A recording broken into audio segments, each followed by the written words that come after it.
Hi everyone, welcome to this strategy session sponsored by Oceano Azul Foundation. We're going to talk about harnessing blue biotechnology to tackle the world's economic challenges. And it's a really exciting topic because, we have been talking about innovation and technological solutions and bringing the different kind of communities together to really harness the potential of the ocean. And blue biotechnology is one of those. It's a very exciting opportunity to talk about blue biotechnology, really kind of applying the methods from molecular biology to kind of use and support marine resource and really to kind of promote ocean conservation, but also generating these kind of innovative solutions that we need to decarbonize the world, but also really to contribute to kind of more resilience and competitive industries as well. So I'm very excited to have a panel with me today. I'm Martin Curring, I'm the head of the World Ocean Initiative, and as you know, you can find out more about topics like blue biotechnology, innovation, blue finance,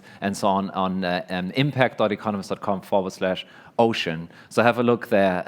So I'm very excited to invite the panelists to join me on stage. So we have Ana Brasao, she is project manager at the Fundação Oceano Azul. We have Larsen Medler, he is managing director S2G Ventures. Please join me.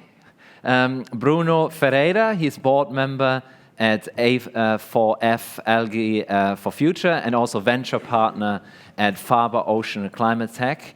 We have Øyvind Philin Jansen, he's chief executive of Nofima AS. And last but not least, we have Ruud Peterboms, he's president at Carbion Algae Ingredients. So welcome everyone, it's great to be with you.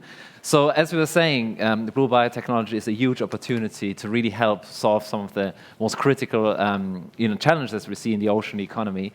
But also it is great for kind of harnessing the innovative potential that we have. Please send your questions as well. As you know, you can use the Slido, slide.do, and you can kind of send in your questions. And also we'll have opportunities for Q&A throughout the session. In terms of how we kind of want to structure this conversation today, so obviously first we want to talk about how your respective organizations and your companies, how they harness blue biotech solutions, so knowing more about what you do and how you actually make the most of the opportunity that blue biotech offers, but then also really kind of digging deeper and finding out about how to scale up innovation in this exciting space. And then finally, how to build this kind of collaborative ecosystem, because we are here together because we want to find out how we can collaborate and how we can look at the whole value chain to create science-based products for impact. So in terms of how we harness blue biotech solutions, I'd like to start with you, Ana. In terms of, you're the project manager for blue bioeconomy of Oceano Azul Foundation. And obviously you coordinate also, Blue Bio Value, which is kind of an entrepreneurship program to kind of co-promote it with the Calouste Gulbenkian Foundation. So how does your organization harness blue biotech? Thank you very much for your question.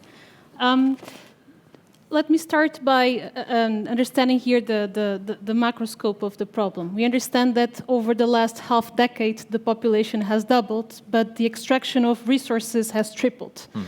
And so we understand by looking at all of the challenges that the ocean's conservation face, that it was impossible to actually effectively protect the ocean without thinking and fostering, of course, solutions and viable economical solutions that can help us decouple, in fact, what is raw material extraction, raw materials from natural resource extraction. And we understand by facing this challenge and understanding what are the impacts, in fact, of this natural resource extraction, which is estimated to be responsible by 90% of biodiversity loss and water scarcity degradation.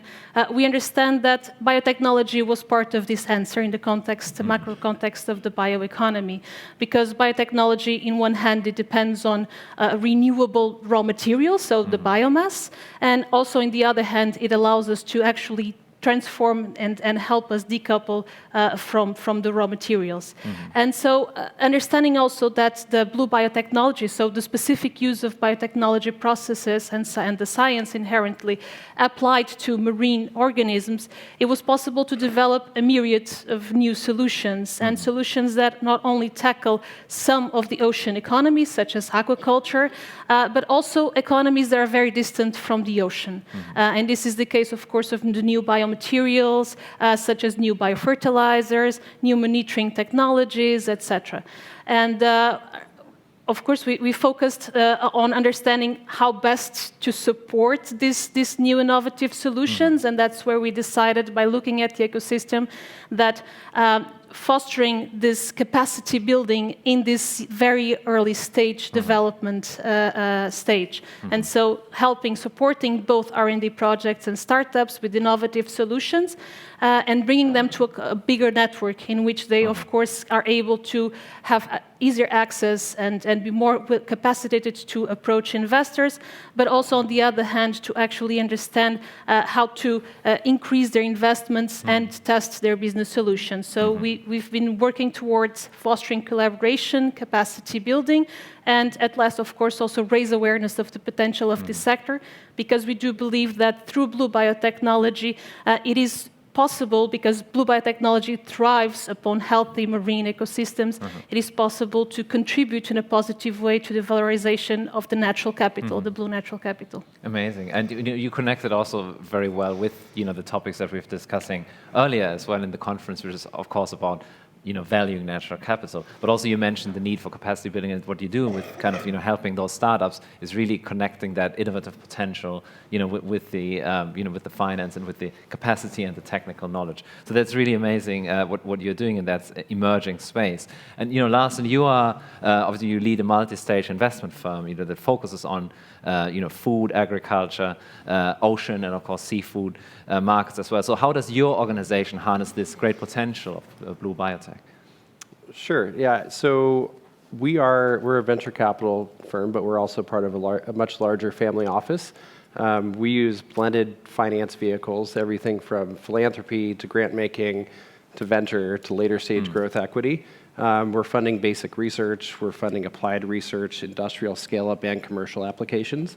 So we're really looking at all the different sectors across climate health, human health, animal health, food, feed, pharma, textiles, and funding that research, and then also helping the entrepreneurs themselves grow their companies. Amazing. So yeah, I mean that is absolutely vital to have that kind of startup, that seed money, but also that combining that with some of that technical expertise is also vital, as you said. And also, I mean, Bruno, in terms of what you do, you have more than 25 years experience in the development, kind of on optimization and scale up of bioprocesses. So how does A4F Group, harness this potential of blue biotech that we have been mentioning? We're mostly a technology enabler, and we enable businesses to scale up. So we are, from the beginning, fascinated by the potential that biodiversity, particularly microbiodiversity, provides solutions for carbon capture, for producing chemicals that can replace the current either petrochemical base or the massive extraction of palm oil, for example. These can be done in a sustainable manner. And what we do at the A4F Group is to develop the technologies that allow these biodiversity to be deployed at large scale in a sustainable way, sustainable both environmental, but also make a profit out of it. And it's our core goal to deploy these technologies. Amazing. Yeah, and I mean, as you said, I mean, in a way linking also with the need for actually harnessing natural capital, is really making the most of that natural capital that we have, but also kind of helping to regenerate it and making sustainable processes. That's amazing. So, and Oyvind as well, I mean, in terms of what you do, obviously Nofima is a food science research institute. Under your leadership, Nofima has become a leading applied research institute in the food, aquaculture, and also seafood sector. So how does Nofima embrace this blue biotech opportunity?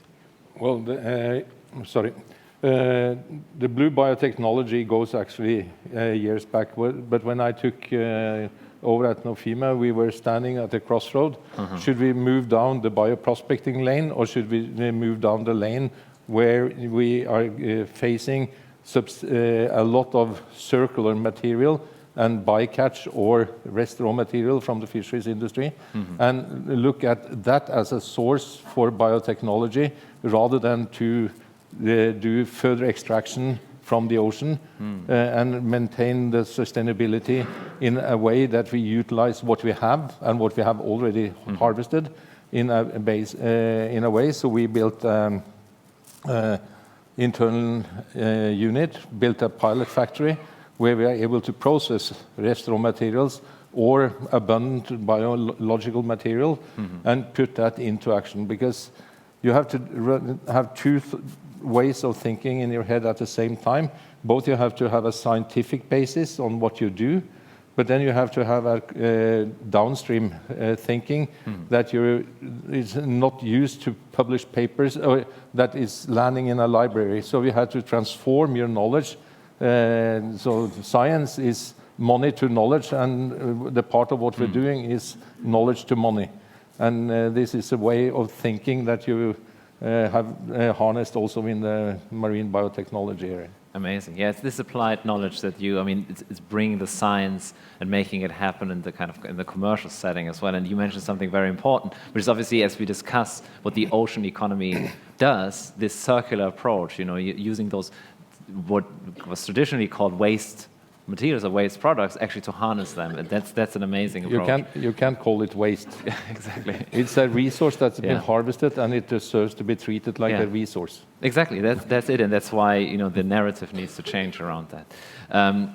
And Ruud, as well, in terms of what you do, you have held many commercial leadership positions in food ingredients, and most recently, you have led Corbion algae ingredients. So how does your organization harness blue biotech? Yeah, so basically, Corbion is an ingredient supplier, and we use fermentation as a core technology. So everything we do is basically transforming natural resource, natural raw materials. We ferment that to basically replace fossil raw materials. So one example is we make lactic acid. We are the world's largest lactic acid, but we have also developed a technology to polymerize lactic acid into bioplastics. In 2017, we had the opportunity to buy a company called Solazyme, which was a North American company in algae fermentation. And initially, we bought it to make an addition to our technology platform. That was the initial goal. But Solazyme was typically what I call an algae company, so they did everything in algae, but they were never very deep into anything. So when we started to peel off that onion, we basically found a great proposition in omega-3, which they had the technology to really be, let's say, economically viable at a certain scale, because in the meantime they also had built assets in Brazil. So we really basically stopped all the activities around proteins, etc. We really started to focus on omega-3 to really make sure that we could bring an alternative to, let's say, marine raw materials being used in aquaculture. So we're really striving towards a zero marine dependability of aquaculture, both on proteins as well as on omega-3. Yeah. Amazing. And yesterday we talked about the enormous potential that aquaculture has, providing 2/3 or so of the protein needs that we have as a global population by 2050. But we can only do that if aquaculture itself is sustainable, right? So your innovation helps, harnessing biotechnology to make that happen, right? Absolutely. Which is amazing. But what is kind of what is exciting, and we often hear this in the ocean economy, is this enormous potential of these innovations. But then how do we actually scale them up? So what would really help you to kind of scale up in terms of what you're doing, Ruud? What is an ideal kind of enabling environment that would really help you to grow? In the end, I think the struggle is because I think in a lot of the, let's say, innovative ideas, people assume what I call sustainability premium, which is not realistic. So you come up with a technology that in the end works in a small part of a niche market, but it basically is not suitable for. I think why we were excited about the technology is that it had the potential to really be, let's say, economical viable. But at the same time, we also needed to have skill in the market. Basically, what we have done is together with a few large aquaculture feed players, basically made a sort of a council deal where we said we need volume to be economical viable. You need economic viability to get the volume. So we have a future together. Once we're at that point, we can shake hands, but we need to define the road towards that point. And I think that has really made the difference, where we have basically given in on margin, they have given in on margin, and as a handshake deal, We have gone together into, let's say, a future. And I think that type of collaboration within the value chain is absolutely needed to make scale happen, because if you keep on thinking in separate blocks, it will never come. Yeah, exactly. Yeah, that collaborative approach and looking at this whole value chain approach, I mean, it makes a huge difference. And of course, having that scientific approach as well, and this is something where, Oyvind, you come in obviously with your great innovation in terms of translating that laboratory success that you have seen into commercial success. But how can we scale that up, and what do you see as kind of the enablers to help you kind of scale up? I think you have to start with an analysis of where to play and how to win. And too many companies are starting up with a bright idea without looking at all the different parameters on the time, the resources needed, the scalability, resource supply, documentation, regulatory issues, and so forth. And they think they have a great idea, and they go for low volume, high price, and think that I'll make the next pharmaceutical, whereas probably the product that they're looking at is excellent as a fertilizer. And you have to start that internal due diligence prior to investing deep into your work. And in addition, you have to work diligently with all the players, not only the scientists, but also the industrial companies, to understand, and not having the scientists thinking that I have the brightest idea in the world, but talk to those who are able to help you scale.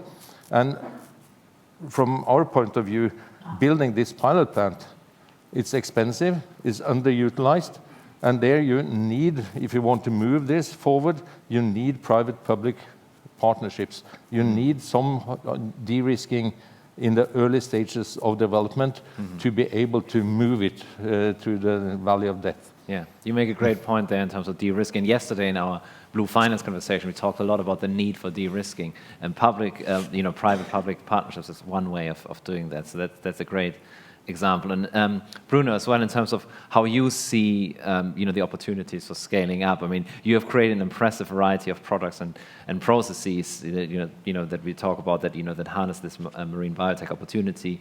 We talked about feed and food ingredients and so on, and all kinds of biodegradable opportunities as well. So how can you kind of scale these operations sustainably?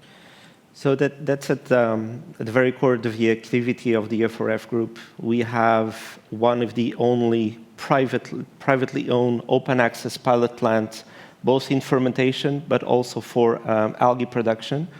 And that gives us the benefit to be pretty agnostic in terms of what the microorganism or macroorganism, because we're active in macroalgae as well, what the final product is, what the raw material is. And so between our team of scientists and engineers, we can pick up what is the best way to link the raw material, and totally agree. Being able to picture what would be the raw material requirement in terms of quality, of volume, of logistics of supply, of stability of supply to your end product, that's key. And it's something that we've been doing for different cases from our customers, and I actually take the opportunity for you to, if you're interested, to get in touch and visit. We've set up the largest microalgae commercial facility in Europe, just outside Lisbon, in a concept that really needs to look at the whole value chain. So raw material comes from a chemical plant. Chemical plant generates CO2 and generates an effluent which is rich in nitrogen. By the way, these are two of the main nutrients that you need to grow algae. So why not plug in an algae production plant co-located with a chemical plant? That helps the chemical plant to become sustainable, and that helps the economics of the algae production. And then let's look at the market side. And on the market side, we have many opportunities there, but there's not one single winning product. So let's set up a biorefinery so that we can take most out of what the algae can produce. And eventually, the biorefinery is not the end. Then potentially you have a material that you cannot valorize in another way beyond fermentation. Let's plug in fermentation. So it's very good to have a very broad view of what the technology that is out there and that is scalable, how can it connect to the various raw materials? Some of them are a problem today, and then they can become an opportunity, and you can turn an effluent into a source of revenue. Amazing. Yeah, these are the kind of integrated solutions that we need. Is this holistic kind of approach, and also the flexibility that you mentioned. In terms of, you don't have this predefined end product in mind, but you have the material. You make the most of the material. So that's fantastic. Last as well, I mean, we're now talking about the commercialization, really putting, the scale-up opportunity into practice. Obviously, you're very much, focused on kind of fundraising, and so how is that situation there in the fundraising situation in the blue biotech space, and what are investors like you looking for when kind of investing in marine biotechnology companies? Sure. I think first it's, I think we've got a lot of folks here who are focused on microalgae, but it is much larger than just microalgae in the sector. I think that's important to point out. But we're really focused on long-term sustainable production that isn't affecting biodiversity, and it's not dependent on seasonal fluctuations of the biomass or the actually effective compounds in that. And when we think about it, we're looking at impact there on that side, and then we're also looking at the return profile. So when we look at the return profile, it's obviously margin that's produced by the product, but also the volume that we can scale it up to. And it's the probability of taking it from kind of that research stage all the way through commercialization. I think that from the commercialization standpoint, the application, there really needs to be that dialogue with the end user at that, what do you need? What are the applications of it? What is the price that you're willing to pay? We've seen a lot of companies, whether it's in chitin, whether it's in macroalgae, that go down a path where they think that they have something that is certainly beneficial for the end user, but you go and you talk to the big players in the world. You go talk to the bears of the world of, will you use this biostimulant? And they would like to, but they're not going to unless they're at price parity per acre, right? So helping the entrepreneurs think about that, and then we're going to measure it against the actual capex that's needed in this space. And we're in arguably a down economy now, potentially going into a further recession, and I think that that's really weighing heavy on investors of, what is the return on my money going to be? Who are the other players going to be around the table here when we go to that large scale application? And a lot of these, when you're pairing on to an energy byproduct, those are hundreds of millions of dollars that need to go into this investment. So who's around the table with you at that point? Yeah. And I think a lot of it does need to be large commercial partners there, not just venture or private equity. Yeah, makes sense. And you mentioned something important, which is kind of now that there is kind of a recession coming, there's a focus on quality, and there's also the long-term potential here. So it's something that has the return on investment in mind, but it's also a long-term opportunity because of the change in energy systems, aquaculture emerging, and so on. So it's a great opportunity as you highlighted. And also, I mean, Anna, we talked earlier about the way you help companies in this space, and obviously the Blue BioValue includes an accelerator as well. I mean, aimed at really kind of scaling up that innovation that we need in that space. So you bring the entrepreneurs together with the scientists, the engineers, the tech, and the managers, and so on, to really create these business ideas. So could you tell us a little bit more about the importance of this kind of acceleration process and accelerators in general to scale up innovation? Yes. So when we look at these young developers and these young solutions that are coming out, they're mostly coming from the lab. So they're coming from a very tech environment, a very scientific environment, and looking at the teams and the early ventures that are created, we understood that there was lacking capacity, and lacking capacity in terms of business development, in terms of access to investors. And this is across all types of solutions and all types of companies operating in blue biotechnology. So we mentioned here a lot of solutions related to algae, but we've accelerated startups that produce new ceramics using fish scale, to new bioplastics derived from fish bones, to actually new feed solutions that are developed not only using algae but also incorporating insect, for instance. So we see that it's very multidisciplinary, and we see a lot of solutions that use a very different types of marine bioresources and mix it also together with also byproducts, for instance. And so we understand that the value proposition is very different, the development stage is very different, that the startups come from all across the globe. So we accelerated almost 80 startups from all over, so from 25 countries so far in the last 5 years. And in common, we understand that they all face more or less the same barriers. So they lack actually the knowledge to how to scale up and how to approach investors. Most of the times, they lack the capacity for an industrial pilot, and this is also where we come on board, and we bridge these startups and these innovative R&D projects with industrial partners that are probably willing to embrace on a collaboration and to develop these joint projects for them to develop these industrial pilots. And also they lack the awareness, and this is something that it's very important because these solutions blue biotechnology is still a very distant topic, and even within the context of the blue economy, it's usually not very approached. And understanding the possibilities and the opportunities that the sector offers in terms of not only decarbonizing solutions, but also innovating and also increasing the resilience of value chains. This is really important in the context of this industry. More recently, we were also able to develop a consortium of up to 80 companies that are operating in the blue biotechnology here in Portugal, and that join, of course, these young developers with SMEs working in this area and with large companies that are the end users and that they can take these solutions and improve them also with R&D centers. And we believe that these joint collaborations are vital because otherwise it's still a very niche in terms of how sparse they are, and still very niche in terms of the areas in which they operate. Either it's the biomaterials area, or the food and feed sector, or the new environmental solutions area.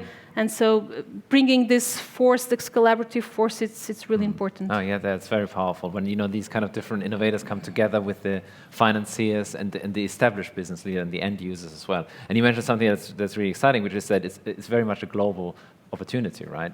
25 countries, 80 projects. So this is something that isn't really just focusing on one geography and so on. This is a global opportunity. And as you highlighted, there's also this need for the awareness, and that's why we're putting this on the agenda, because we think it's a vital topic that's often been neglected. I'd like to invite the audience now, if you have any questions to any of the panelists, please raise your hand, state your name and affiliation. Any questions? There. Okay. On the left. Oh, yes, there on the left. Hi, thank you all. My name is Steph Tiratelli, and I'm a trustee of the Marine Conservation Society in the UK, and also an investor and interested party. I'm very curious to you make it sound as if this collaboration between all the various parties and eventual stakeholders is free, easy, kind of done willingly. There must be a hard center to it. Who gives up what, and who pays? Yeah, that's a great question. Who would like to answer that? I might try to start on that one. Yeah, try. First of all, who gives up what? Unless you're willing to share, you get nothing. So let's start with that. But if you are looking at the number of companies with 2 men, 3 men, 5 men companies, they would have earned a hell of a lot more to collaborate on the management side and to build stronger business ideas on what they want to achieve with combining their technologies before approaching investors, so that you have a kind of critical mass and not that the management is running after the money and not running and executing on their idea, because it's too many who run after Larsen here trying to get money instead of building their business. So that's one. Secondly is to cooperate very openly with the research institutes or research organizations where you are able to, again, have risk mitigation and soft funding, public funding at an early stage. But you have to know when to close and when to seek a funding. But in the early stage, get as much soft funding from elsewhere than possible, and that requires cooperation. But you have to understand when to patent and when to protect if you want to build an industry later on. So, and then of course you have to collaborate with people who you not necessarily like regulators or the government or others. You see them as a pain, but you have to collaborate with them, because that will be your showstopper in the end if you're not able to meet the regulatory and documentary requirements. Mm-hmm. Yeah, I think those are great points. Where we see success is out of a lot of these innovation hubs, right? In the United States, there's a big innovation hub in Boston that was centered around work from a lot of the research centers like MIT and things like that. They're getting government funding to help bring these technologies to light. Who gives up what? I think that a lot of the founders in this sector are very scientific in nature, but they don't understand how to actually apply this at a commercial scale. What do they give up in the future? They give up equity in their company. They give up control of their company at some point, where you're replacing that founder CEO with someone who can actually grow it in a different direction. But I agree as well. Those partnerships are extremely important early on, both on the government side and the research side. Mm-hmm. Yeah, I think there is also let's say, realism that needs to happen in how, let's say, what is the level of maturity of the innovation I have. The molecule in itself will not drive the value. So as long as you don't have a clear picture on what the value, and typically, I think it has been mentioned before, on let's say, startups usually being very techy, and very techy on the molecule part. But that molecule part still needs an application in whatever sector. Finding the right place. I mean, we can start on fermenting proteins, for example, on the basis of there is a protein transition ongoing, and therefore we need more proteins. But the question, of course, what type of proteins? Where do you want to apply it? Because if you apply it in fish feed, it's a totally different protein than if you would apply it in a meat replacer. So that level of granularity and knowledge of the next step is very difficult to get. I mean, there is collaboration possible, but that basically means that people only come with half of the solution. If you're not aware of how to apply it, you don't have a solution, therefore no value. And that's probably where people get stuck. Mm-hmm. Totally agree with that. So it's not about giving up, it's about looking at synergies. Can you do it on your own? Everything? No, you cannot. So you need to look out there and see what's available, what do you like. So for example, we collaborate a lot with other companies, with the universities, with research institutes, because we have a limited team of scientists and engineers. And it's not only a question of number, it's some topics we don't master those topics, so we need to go out there. Mm-hmm. Our clients is the same. Sometimes our clients knock at the door, we want the service, but then we realize, oh guys, we might tackle this opportunity better together. Mm-hmm. And then we establish joint ventures with them. That happened. And on occasions, our clients are global multinationals which are brand owners. They don't produce the ingredients they put in their products, but they want to pressure the companies that supply them, okay, we need more sustainable materials. But then the reason, can our suppliers provide sustainable materials? We don't know. So we need to seek help from companies which are in the tech space to see what are the possibilities of, there's an opportunity there. Maybe I will suggest this opportunity to my suppliers. So there's whole sorts of ways to collaborate, from the knowledge, from the marketing point of view, in order to make it happen on a synergistically point of view, not necessarily giving up. Yeah, that's a really great point. And starts, obviously the regulatory element is really important, because as we can see in the EU, we have the new taxonomy, which actually makes companies look much deeper in terms of their supply chains. They have to now look at biodiversity, circular economy in their supply chain since the 1st of January this year, and that then makes it more likely that they will look at partners to see like what are the materials actually that we need to get. Are they sustainable and so on. So yeah. Any additional questions? Yes, there are questions in the back there. Hi, my name is Brad Ack, and I'm with an organization called Ocean Visions. I'm going to be speaking here this afternoon about carbon removal using a variety of different techniques in the ocean and power of the ocean. I'm wondering if those of you working on microalgae have any views on the potential of microalgae to remove large quantities of carbon, either by transformation into durable products or directly sequestering the carbon in other ways. And then also what your thinking is about the use of synthetic biology to enhance those processes. Thank you. Thank you very much. I can start. Brad, good to see you.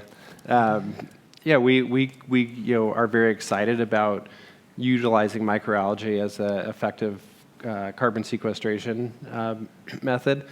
We do actively support one company in the sector that's very early on called Brilliant Planet. They're headquartered in the UK. They're upwelling deep seawater into large ponds. They actually, this is one, kind of a pivot that happened. They were originally looking at food grade production coming out of those facilities. We saw some big issues with contamination that was happening there. So that was not something that we thought was viable going forward. So encourage them for the pivot for carbon sequestration. There's still a lot of work to do about measuring how much carbon is being sequestered in that microalgae, as well as the permanence technique. So there's a long way to go, but we do think it's a very cost-effective way. Do we see a path to sub $50 per ton? I think so. But they're large-scale projects, right? I think our next raise will be 70, 100 million for the next facility. So, but we need to make it happen. If it doesn't, everyone in this room is in trouble. Makes sense. Arvind, you? When you're looking at carbon sequestration on using microalgae, first of all, selecting the right species to grow and to understand the biochemistry of that algae when you link it into your on-growing system. We are involved in a ferrosilicium or silica factory where we are looking at purifying the smoke gases from carbon using algae and using the CO2 and the NOx as growth media for the algae. But you're back to what Bruno said previously with the chemical plant, what to do with the algae biomass. Do you want to use it as biofuel, or do you want to extract ingredients for aqua feed, or how do you do that? And suddenly you think you solve one problem and you create 10 new. So it's not that easy way forward when you are looking at, you can do it on the drawing board, but you have, there is something about a saying that I repeat until people don't want me to say it anymore. You can't fuel biology with technology or money. You have to understand both in conjunction when you're doing this kind of technology issues. Exactly. I mean, as you said earlier, in terms of laboratory success, doesn't necessarily translate into commercial success. It has to go hand in hand, right? Yeah, but totally agree with that. And don't underestimate the power of nature. So if you want to sequester CO2, you need a large-scale facility and probably a low-cost technology. And that suggests that you might need to grow the algae in open systems, not necessarily closed systems. And if you grow them in open systems, you can be sure that the surrounding ecosystem will thrive in your ponds and not the miracle algae that you've developed. So you need to work with your ecosystem, with the nature that surrounds your facility, and not against it. And that's part of the trick that I think we'll need to master, and we're getting there in order to be able to perform carbon sequestration with algae. And also, you don't want to transport carbon, CO2, through long pipelines. You need to have more local solutions. So each solution must be coupled to the specificities of where the carbon is being generated, what is the ecosystem around it, is there area available? If there's no area available, then eventually photosynthetic systems may not be the most efficient. Eventually, you can have solar panels or another source of renewable energy, and you can produce hydrogen. And with hydrogen and CO2, using chemistry or synthetic biology, you can sequester and can use your carbon as well. So it's an amazing time to live, I think. There's so many technologies that are being deployed, and we will not have one technology that will be the answer for everything, but a combination of solutions which are fit for each specific case. Yes, and this is kind of the ecosystem approach you mentioned, but also the integration of solutions that is really kind of scaling, each individual one. I've got a question here from Slido as well, and that's to Anna and Bruno, actually. What can be done specifically to better develop the blue technology sector here in Portugal? Okay, so the specific context in Portugal, we understand it's not very different from the international context, but we do understand that probably there are three main aspects that require some further working. Firstly, would probably the regulatory aspects, and so decreasing the uncertainty that exists in our current legislation, for instance, in issues such as the bioprospecting, and this is vital for the development of the blue biotechnology. And decreasing the gray areas that still exist offers also, of course, more confidence and less risk for investors and for new ventures to come up. Secondly, we would say that probably it's the access to equipment and access to infrastructure that is currently not at place, and so it's very hard, and we mentioned here difficulties in scaling up solutions, and this is vital to actually develop the necessary infrastructure in order to do so. And thirdly, also, I would mention the collaboration, again, the collaboration networks that need to be in place.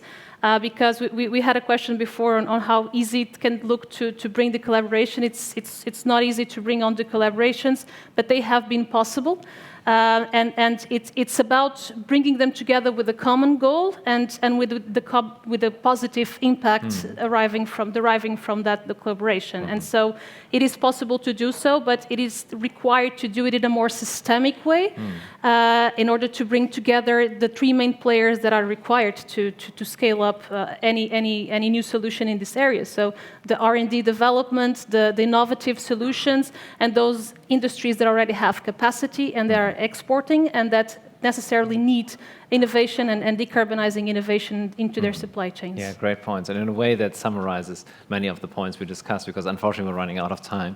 But you mentioned the need for this kind of systemic collaboration with the different players to harness R&D, but also the established players as well as science and the small-scale innovators that have the great ideas. But then also the regulatory environment that needs to be there, as well as the the scaling up capital. And it's great to see that there's so much opportunity now in this space and investment, despite the fact that we are kind of going into a recession. There's this kind of looking for quality and the opportunity to grow this sector. And we talked about the need to have this kind of end user in mind, but also to be flexible. To be flexible in terms of what the materials can do. And Blue Biotech has that opportunity to develop this kind of flexible industry that can really harness these materials to develop sustainable solutions for the planetary crisis that we face. So thanks a lot again to this great panel. We've all heard about the great opportunity of blue biotechnology and potentially have a look at the facility out there in Lisbon. Thank you very much for this great panel.